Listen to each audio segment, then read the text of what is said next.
Hello friends, good morning friends. आज हम बात करते हैं कि जो विगनर्स होते हैं उनके साथ कार को स्टॉप करते वक्त कार का इंजन क्यों बंद हो जाता है। तो मेरे साथ मेरे स्टूडेंट हैं। Hello, good morning. क्या नाम है आपका? मेरा नाम मधुरेंद्र श्रीवास्तव है। और कितने दिन हो गए आज आपको लर्न करते हुए? आज मेरा 7th डे है। किस प्रोफेशनल में हैं आप? मैं बाय प्रोफेशन एडवोकेट हूँ। ओके, तो आज मैं आपको बताता हूँ कि कार जब आप चलाते हैं, कार चलाने के साथ जब आपको कार को कंट्रोल करना होता तो आपसे कार का इंजन क्यों बुझ जाता है? कारण क्या है? कभी कभी आप कार को स्टॉप करते या स्लो करते तो आपकी गाड़ी का इंजन बुझ जाता है, पर ऐसा क्यों है? क्योंकि मैं उसमें प्रॉपर पूरा क्लच नहीं दबाता हूँ, मैं ब्रेक पहले ले लेता हूँ। क्लच नहीं दबाते हैं और ब्रेक पहले ले लेते हैं। तो देखिए, मैं आपको बताता हूँ वकील साहब कि क्लच का काम क्या होता है। देखिए, first and second and reverse, ये 3 गियर ऐसे गियर हैं कि पावरफुल गियर होते हैं। इस पे स्पीड में गाड़ी नहीं चला सकते हो। इनकी मैक्सिमम स्पीड 15 से 20, मैक्सिमम 20। तो आप जब 20 की स्पीड में कार ड्राइव कर रहे हो तो अगर कार को आपको स्लो डाउन भी करना है तो क्लच लेना कंपलसरी। यहाँ से राइट जाना, पहले आप क्लच दबाएंगे, अब यहाँ पे आप फुल क्लच दबाइए, हल्का सा ब्रेक ले लीजिए। इसलिए फुल क्लच दबाने को मैंने बोला कि अगर अचानक लेफ्ट या राइट से आपके सामने कोई व्हीकल आ जाता जहाँ पे आपको तत्काल एज ए इमरजेंसी गाड़ी को रोकना है तो आप ब्रेक लगा दोगे, और अगर पहले से क्लच दबा होगा तो ब्रेक लगाओगे, गाड़ी रुक जाएगी और इंजन ऑन रहेगा। अगर इन केस आपने क्लच ब्रेक पे पैर रखा और सामने अचानक कोई आया तो आप क्लच पूरा नहीं दबा पाओगे, ब्रेक लगा दोगे, क्योंकि हमारे माइंड में होता है कि ब्रेक लगाओ गाड़ी रुक जाएगी, पर हम ये भूल जाते हैं कि ब्रेक लगाने से पहले क्लच दबाना भी जरूरी है। क्योंकि फर्स्ट गियर की जो स्पीड होती है वो 0 से 15, सेकेंड गियर की स्पीड होती है 15 से 30, थर्ड गियर की होती है 30 to 40, फोर्थ गियर की होती है 40 to 60, फिफ्थ गियर की होती है 60 अबव, और रिवर्स गियर की भी 0 से 15 होती है। अब अगर हम फर्स्ट एंड सेकंड गियर में कार ड्राइव कर रहे हैं, ये अक्सर विगनर्स के साथ ऐसी प्रॉब्लम्स आती है, हमेशा इसकी दिक्कत आती है। फर्स्ट गियर में अभी आप कार कौन से गियर में ड्राइव कर रहे हैं? सेकंड गियर की मिनिमम और मैक्सिमम स्पीड जो है 15 से 30। अब अगर आप कार आपकी चल रही है अभी यहाँ पे 15 की स्पीड में, ठीक है, अब 15 की स्पीड में आप ब्रेक पे पैर रख लो। अभी आप ब्रेक पे पैर लिया है, अब ये क्या कार आपकी रुक जाएगी? नहीं रुकेगी। कार आपकी 10 to 15 अपने आप ऑटोमेटिक चलती रहेगी। 10 से 15 की स्पीड में ये ऑटोमेटिक चलती रहेगी, आप एक्सीलेटर लें या ना लें, ठीक है। फर्स्ट और सेकंड गियर में यहाँ पे बहुत बड़ा रूल यही है कि बहुत सारे व्यक्ति को इसके बारे में नहीं पता होता है। वो क्या करते हैं, गाड़ी को स्लो करने के लिए ब्रेक ज़्यादा दबा देते हैं, जिसकी वजह से कार का इंजन बुझ जाता है। हर कंडीशन में हमें पहले क्लच लेना है। अगर आप फर्स्ट एंड सेकंड या रिवर्स गियर में, कार की स्पीड अगर आपकी 10 से 20 की स्पीड में अगर आप कार ड्राइव कर रहे हैं, एनी हाउ कोई भी गियर है, तो आपको पहले क्लच लेके इंजन को फ्री करना है, फुल क्लच लेना है। अगर आप कार को रोकना चाहते हैं, देखिए वैसे तो आप अगर क्लच नहीं लेंगे, हल्का सा ब्रेक लगाएंगे, गाड़ी आपकी स्लो हो जाएगी, लेकिन उसके लिए बहुत ज्यादा क्लच पे आपको एक्सपीरियंस होना चाहिए, और ब्रेक का बहुत ज्यादा एक्सपीरियंस ये होना चाहिए कि आप 5% दबा रहे हो, 6%। अगर आपको ब्रेक लेना था 5% आपने दबा दिया, 20% तुरंत गाड़ी का इंजन बुझ जाएगा। समझ रहे हैं? क्योंकि जो ये ब्रेक है, ये फुट वाला जो ब्रेक है, ये डिस्क ब्रेक होता है, ऑयल के साथ चलता है, पावर ब्रेक। समझ रहे हैं आप? तो इसमें क्या है, अगर जरा सा भी ब्रेक आपने ज्यादा लगा दिया तो इंजन बुझ जाएगा। जैसे कि अभी स्पीड आपकी 15 है, अब जरा आप ब्रेक पे पैर रख के हल्का सा कार को स्लो डाउन करो, हल्का सा, हाँ, और स्लो करो हल्का सा। अब स्पीड आपकी देखो आ गई 10- आ गई, ये देखो स्पीड आपकी 7 से 8 आ गई प्रति घंटा। अब आप वापस ब्रेक को फ्री करो, पैर ब्रेक पे रखो, गाड़ी की स्पीड वापस आपकी बढ़ जाएगी बिना एक्सीलेटर। तो हम कंफ्यूज कहाँ होते हैं, हमें लगता है बाइक स्कूटी चला के हमारे माइंड में ये बैठ गया है कि जैसे बाइक स्कूटी हमारी बिना एक्सीलेटर 2 कदम नहीं चलती, तो हमें ये लगता है इतनी बड़ी गाड़ी भी बिना एक्सीलेटर नहीं चलेगी। तो बहुत सारे व्यक्ति ऐसे हैं जिनके माइंड में ये डाउट है, गलतफहमी बैठी है कि मेरी गाड़ी रुक जाएगी, बंद हो जाएगी। तो वो क्या करते हैं, जहाँ पे ब्रेक पे पैर रखना होता है वहां पे भी एक्सीलेटर दबा देते हैं, वहां पे भी एक्सीलेटर पे पैर रखते हैं, और घबराहट की वजह से, पैनिक कंडीशन की वजह से उनसे एक्सीलेटर दबता है और गाड़ी रुकने की बजाय बढ़ जाती है। तो मेरे कहने का मतलब ये है कि अगर आप फर्स्ट एंड सेकंड गियर में कार ड्राइव कर रहे हैं, आपके सामने कोई स्पीड ब्रेकर आ गया, आपके सामने कोई टर्निंग पॉइंट आ गया, आपके सामने कोई रोड क्रॉस कर रहा है या कंजेस्टेड आ गया, तो आप एक्सीलेटर से पैर को लाके ब्रेक पे रख लें। ब्रेक लेना ना लेना अलग है, पर आप एक्सीलेटर पे पैर को होल्ड नहीं करेंगे, ठीक है। अगर आपने ये चीज सीख ली तो गाड़ी भले ही आपसे बंद हो जाए, इंजन बुझ जाए, पर गलती से एक्सीलेटर कभी भी नहीं दबेगा। गाड़ी बुझ जाए कोई बात नहीं, लेकिन अगर गलती से एक्सीलेटर दब जाता है तो एक्सीडेंट के चांसेस बढ़ जाते हैं। तो मेरा मानना ये है कि आप फर्स्ट एंड सेकंड गियर में कार को बिना एक्सीलेटर चला सकते हैं। अगर अभी देखो यहाँ पे सीमैप का गेट है, अब मान लो यहाँ पे गेट है तो यहाँ पे कभी भी कोई भी निकल सकता है, तो हम क्या करेंगे, एक लॉन्ग हॉर्न प्रेस करेंगे। लॉन्ग हॉर्न जैसे प्रेस करेंगे इसलिए कि इधर से कोई भी आ सकता है। हम हमेशा प्लानिंग करके चलेंगे, बिफोर प्लानिंग करके चलेंगे, समझ रहे, हमेशा बिफोर प्लानिंग करके चलेंगे, जिससे कि ये होगा कि देखिए हम बिगिनर हैं, जो बंदा ट्रेंड है वो तो दाएं बाएं करके काट के चला जाएगा, ठीक है। हम बिगिनर है तो कभी कभी क्या होता है, अचानक 2-4 गाड़ी आ जाएंगी तो आप पैनिक हो जाओगे, घबरा जाओगे। तो अगर हमने पहले से कुछ ना समझ में आए ट्रैफिक में, आप पहले पूरा क्लच दबा लो। जैसे ही आप पूरा क्लच दबाते हो, इंजन और गियर का कनेक्शन पूरी तरीके से डिस्कनेक्ट हो जाता है, और उसके बाद कार में आप जितना चाहो उतना ब्रेक लेके कार को स्टॉप कर सकते हो। नहीं स्टॉप करना है, फिर आप क्लच को रिलीज करो, कार आपकी फिर गियर में एक्टिव हो गई। अगर कार में स्पीड बनी है, 5 से 10 की स्पीड में कार चल रही है, आप क्लच छोड़ोगे, गाड़ी आपकी फिर गियर में एक्टिव हो जाएगी। तो मेरे कहने का सिर्फ इतना मतलब है कि जब भी आप ब्रेक यूज कर रहे हो तो क्लच पे आपका पैर होना चाहिए। अगर गाड़ी आपकी सेकेंड गियर में है तो आप पहले क्लच दबा लो। अगर आपको रोकना है तो 100% क्लच दबा लो। अगर कार को स्लो डाउन करना है तो 100% क्लच दबा के हाफ क्लच रिलीज कर दो और हल्का ब्रेक ले लो, गाड़ी चलती रहेगी और स्लो भी हो जाएगी, ठीक है। अगर आपके सामने कोई ढलान है, अगर आपके सामने मान लो डाउन हिल है और आपने वहां पहले क्लच दबा दिया तो गाड़ी की स्पीड और बढ़ जाएगी, क्योंकि इंजन वहां पे फ्री हो जाता है। तो वहां पे हमें क्या करना है, पहले क्लच नहीं दबाना है। ढलान पे हमको हल्का सा ब्रेक ले लेना है, हल्का सा ब्रेक लेके गाड़ी को स्लो करना। अगर हम क्लच दबा रहे हैं तो उसके साथ ब्रेक भी लेंगे, वरना गाड़ी हमारी भाग जाएगी। अगर आप चढ़ाई पे चढ़ रहे हो और आपने पूरा क्लच दबा लिया तो गाड़ी आपकी बैक हो जाएगी।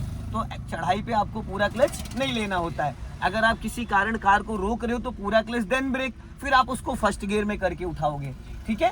कार को रोका किसी भी गियर में जा सकता है, लेकिन उसको वापस स्टार्ट करने के लिए फर्स्ट गियर करना कंपलसरी है। तो अभी आप स्पीड बढ़ा लो, अभी आप एक्सीलेटर ले लो। अब आपकी समझ में आया होगा जो मैंने इतना बताया आपको कि क्लच का एक्चुअल में वर्क क्या होता है। क्लच को फुल हमें दबाना है गियर बदलते टाइम, फुल हमें दबाना है कार को स्टॉप करते टाइम, फुल हमें दबाना है जब हम कार के इंजन को डीएक्टिवेट करना चाहते कि पूरी तरीके से इंजन हमारा फ्री हो जाए, ठीक है।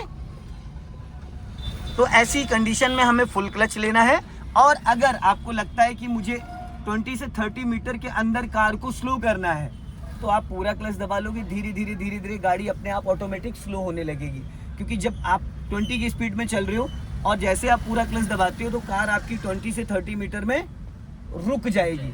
अगर आगे ढलान नहीं है तो, प्लेन रोड है तो, ऐसी कंडीशन में अगर आप तत्काल रोकना चाहते हो पूरा क्लच देन ब्रेक। इसीलिए क्लच वाला जो आपका पैर है वो रिजर्व है, ओनली फॉर क्लच के लिए।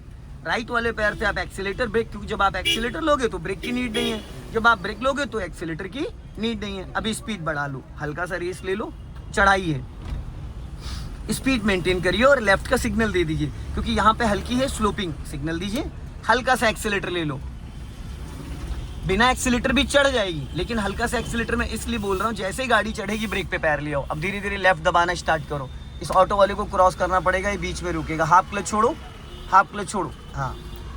अब देखो ये बीच में घुसा, हल्का एक्सीलेटर लो, चलो रेस करो, हल्का सा स्पीड मेंटेन करो, स्पीड मेंटेन करो। क्यों स्पीड बोल रहा हूँ मैं, क्योंकि आप सेकंड गियर में रोक के सेकंड गियर में ही कार को आपने उठाया है, सेकंड गियर में रोक के आपने सेकंड गियर में उठाया। अब यहाँ पे गियर कौन सा करना चाहिए था, फर्स्ट गियर। अगर आपने फर्स्ट गियर किया होता तो जो मैंने यहाँ से अभी हाफ क्लच दबा रखा था तो शायद वो मुझे ज़रूरत नहीं पड़ती। अगर मैंने यहाँ से हाफ क्लच नहीं दबाया होता तो अभी कार का इंजन आपकी बुझ गया होता, क्योंकि सेकंड गियर में कार को रोक के आप नहीं उठा सकते हो।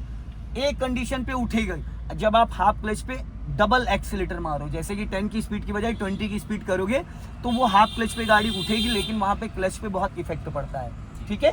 अभी स्पीड मेंटेन करिए और कार को लेफ्ट वाली लाइन में लेके आओ, सिग्नल दो लेफ्ट का, हाँ, और लेफ्ट वाली लाइन में लेके आओ, एकदम साइड में चलाओ, एकदम साइड में।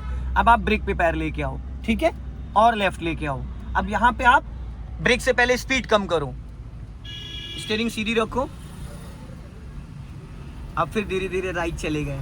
हमें लेफ्ट में रखना, ज़्यादा स्पेस नहीं छोड़ना है, ज़्यादा नहीं छोड़ना है, बस इनको क्रॉस करो, पहले लॉन्ग हॉर्न करो, लॉन्ग हॉर्न। चलो अभी जाओ, स्पीड बढ़ाओ, चलो चलो चलो, थोड़ा एक्सीलेटर ले लो। अब इसको क्रॉस करके लेफ्ट आ जाओ, इस मिरर को जरूर चेक करते हैं, और लेफ्ट आओ, अभी लेफ्ट नहीं आ रहे हैं आप। अब यहाँ पे आप 100% क्लच, सीधा चलो अभी थोड़ा सा और लेफ्ट आओ हल्का, और अब यहाँ पे 100% क्लच लगाओ, फुल धीरे से ब्रेक लगाओ, ब्रेक लगाओ। स्टीयरिंग आपका हमेशा सीधा रहना चाहिए। जब भी आप कार को स्टॉप करते हो तो ये पोर्शन होना चाहिए स्टीयरिंग का। अगर आप ऐसे कर रहे हो या ऐसे कर रहे हो तो टायर हल्का सा लेफ्ट या राइट बाहर निकला रहेगा, ठीक है। और क्लच पे जरा नज़र डालो, क्या आपने पैर के सही पोजीशन से क्लच दबा रखा है? नहीं। अब ये गलती नहीं करनी थी। अभी आप जैसे इसको पहले आपको न्यूट्रल करना था, उसके बाद अपने पैर को सेट करना था, क्योंकि गाड़ी आपकी गियर में थी। वो तो मैंने टाइमली इधर दबा लिया, वरना भी कार का इंजन बुझ गया था। कोई भी एक्टिविटीज़ अगर आप करते हो कुछ भी, तो आपको सबसे पहला काम करना है इंजन को फ्री करना है न्यूट्रल करके। अब कुछ लोग क्या करते हैं, सीट आगे पीछे करने लगते हो, क्लच दबा लेते हैं, गाड़ी गियर में होती है, जैसे सीट पीछे करोगे पैर हट जाएगा, वहाँ से गाड़ी उछल जाती है। तो जब भी कोई एक्टिविटी करना है, गाड़ी को रोको, न्यूट्रल करो, हैंड ब्रेक लगा दो, उसके बाद आप अपनी सीट एडजस्ट करना है, मिरर एडजस्ट करना है, लुकिंग ग्लास करना है, कुछ भी करना है तो रोकने के बाद, ताकि गाड़ी हमारी आगे पीछे भागे ना। अब आप वापस फर्स्ट गियर डालो, गुड। अब राइट का सिग्नल दो। सिग्नल देना इसलिए ज़रूरी है क्योंकि पीछे से जो भी व्हीकल आ रहा हो उसको ये पता चल जाए कि ये गाड़ी वापस चलने जा रही है। अब आप पहले ब्रेक को रिलीज करोगे, पैर वहीं रहेगा बट ब्रेक 1% भी दबा नहीं होना चाहिए, क्योंकि हम लोग प्लेन रोड पे है। अब आप हाफ क्लच पे धीरे धीरे गाड़ी को मूव करो, सीधा चलना है, मैं सीधा सीधा। हाँ, सिग्नल इसलिए देना ज़रूरी ताकि जो पीछे से व्हीकल आए उनको पता चल जाए कि ये गाड़ी रुकी थी, अब चलने जा रही है, हल्का राइट रुको, समझ गए? ये चीज़ सीखनी। कुछ लोग क्या करते हैं, बिना सिग्नल के टर्न कर देते। जरूरी नहीं कि सिग्नल टर्निंग पे देना है, सिग्नल आपको खड़ी गाड़ी पे भी देना होता है, चाहे 2 व्हीलर हो चाहे 4 व्हीलर हो। पीछे से आने वाले जो व्हीकल्स हैं उनको हम कैसे अलर्ट करेंगे? जैसे ये ऑटो है, अब ये ऑटो अगर चलेगा तो इसको पहले राइट का सिग्नल देना है, लेफ्ट अपने राइट वाले मिरर को चेक करना है। इससे हमें ये पता चल जाएगा कि वो बंदा रोड पे आ रहा है। इससे एक्सीडेंट के चांसेस कम रहते हैं। हम साइड में खड़े और अचानक हमने गाड़ी बढ़ा दी तो क्या होगा? हल्की सी स्पीड मेंटेन करिए, जाने दो, सिग्नल ऑफ कर दीजिए। आप सिग्नल ऑफ नहीं हो, ऑटो कट हर जगह नहीं होता है। ऑटो कट तभी होगा जब आप 30 डिग्री लेफ्ट या राइट स्टीयरिंग को रोटेट करेंगे, तभी ऑटो कट होगा, समझ रहे हैं? अभी स्पीड बढ़ा लो, अब हल्का सा आप रेस ले लीजिए। बस क्लच पे आप अपना कमांड बना लीजिए। गाड़ी चलानी आपको आ गई है, 50 से 60% ड्राइविंग आ गई है, लेकिन वो जो बम्फर टू बम्फर होता है ना, जैसे वहाँ पे चौराहे पे गाड़ी आपकी इतनी ज़्यादा स्लो हुई थी तो आपको क्या करना था, चलते चलते इसको फर्स्ट गियर, गाड़ी रुकने से पहले आपका गियर फर्स्ट हो जाना चाहिए। उससे क्या होगा, आपका टाइम बचेगा और आपकी गाड़ी बंद नहीं होगी, ठीक है? अब इस चौराहे को क्रॉस करना है आपको, उसके बाद आपको स्पीड मेंटेन करनी है, और स्पीड मेंटेन करके फिर हम थर्ड गियर की प्लानिंग करेंगे। थर्ड गियर के लिए स्पीड जब आपकी 30 प्लस हो जाएगी तो राइट हैंड आपका 12 o'clock पे आएगा, वॉश टाइम राइट वाला पैर ब्रेक पे आएगा, फिर क्लच दबा के और मिड में गियर को अप कर देंगे। अभी यहाँ लॉन्ग हॉर्न प्रेस करिए। खतरा दोनों साइड से, राइट साइड से भी है और लेफ्ट साइड से भी है, दोनों साइड से। बस चल, अभी स्पीड मेंटेन कर लो। अब आप एक्सीलेटर से स्पीड लेके जाओ 30 प्लस, फटाफट फुर्ती से, और गाड़ी ज़्यादा राइट ले नहीं जाना है आपको, ताकि राइट से जो व्हीकल आए वो आपको डिस्टर्ब ना करे। हल्का लेफ्ट ही रखो और बढ़ाइए। अब राइट वाला पैर ब्रेक पे लाओ, राइट वाला हाथ 12 o'clock पे लाओ और क्लच दबा के मिड में, न्यूट्रल पहले, अब ऊपर जाओ, सीधा लग गया थर्ड गियर। क्लच एक बार में रिलीज कर दो। बट आपकी देखो गाड़ी लहरा गई, थोड़ी सी लहरानी नहीं चाहिए। जब भी आप गियर चेंज करो उस दौरान स्टीयरिंग आपकी एकदम सेंटर में जानी चाहिए। लहराने का कारण ये कि आपने स्टीयरिंग दूसरी जगह पकड़ लिया, 12 o'clock पे पकड़ना था, आप वहाँ लेके हाथ चले गए। अब यहाँ से हम लोग रोड मर्ज करेंगे तो आप राइट का सिग्नल दो, लाइन चेंज करेंगे और एक लॉन्ग हॉर्न प्रेस करो। ब्रेक से पहले स्पीड कम करो, ब्रेक से पहले स्पीड कम करो और कम करो, 20 माइनस लेके आओ। हाँ, अब आप क्लच दबा के पहले न्यूट्रल करो, फिर लेफ्ट दबा के सेकंड गियर, फटाफट पहले न्यूट्रल करो। हाँ, अब लेफ्ट लाओ और सेकंड गियर करो। अब हाफ क्लच छोड़ दो, अब धीरे धीरे राइट की तरफ मूवमेंट कर लो, जाओ धीरे धीरे, काटो। हाँ बस, वापस लेफ्ट आ जाओ, लेफ्ट आ जाओ। अभी भी क्लच झटके से रिलीज हुआ था, आपसे जरकाया था। क्लच को हमेशा ऐसे रिलीज करते हैं, इक्वल 1 2 3 4 5, ऐसे नहीं करेंगे 1 10 20। 1 10 20 करोगे तो जरकाएगा। अगर आप 1 2 3 4 करके करोगे, देखो डोर खोल रहा है। अब जैसे इसने गाड़ी रोकी है तो इसको हजार्ड स्विच ऑन कर देना चाहिए, चारों इंडिकेटर ऑन कर देना चाहिए, जिससे कि आने जाने वाले व्हीकल्स को ये पता चल जाए कि ये गाड़ी रुकी हुई है। सामने देखो वैगनार खड़ी है, समझदार व्यक्ति है, उसने चारों इंडिकेटर ऑन कर रखा। डे हो चाहे नाइट हो, अगर आप ऑन रोड ऑन ट्रैफिक गाड़ी को आप रोक रहे हो तो आपको हज़ार्ड स्विच ऑन करना ज़रूरी है। इससे क्या है, आने जाने वाले जो व्यक्ति हैं उनको ये पता है कि ये गाड़ी रुकी हुई है। समझ रहे हैं? ये छोटी छोटी जो बारीकियां हैं देखिए, ये सब ज़रूरी हैं। कुछ लोग एयर, क्लच, ब्रेक, स्टीयरिंग को ही समझते हैं कि कार चलाना इसी को कहते हैं। कुछ लोग indicator to indicator, point to point car drive करते हैं, उनकी गाड़ी भी सुरक्षित, वो भी सुरक्षित और आने जाने वाले व्यक्ति भी सुरक्षित हैं। देखिए, अच्छा चालक वो है जो अपने साथ साथ सामने वाले का भी ख्याल रखे, सामने वाले का भी ध्यान दे। ये नहीं आपने कट मारा, साए साए करके निकल गया, अगला बंदा डर गया, घबरा गया। ज़रूरी नहीं कि आप किसी को टक्कर मार के ठोको, आप उसको डरा के रफ ड्राइविंग करके भी तो वो भी तो एक एक्सीडेंट ही है। तो दोस्तों, इस वीडियो को ज़्यादा से ज़्यादा शेयर करें, कमेंट में ज़रूर बताएं कि वीडियो कैसा लगा। पूरा कंट्रोल मैंने वकील साहब को दे रखा है और बहुत अच्छा चलाते हैं, बस छोटी छोटी कमियां चला चला के आ जाएंगी। जय हिंद, वंदे मातरम।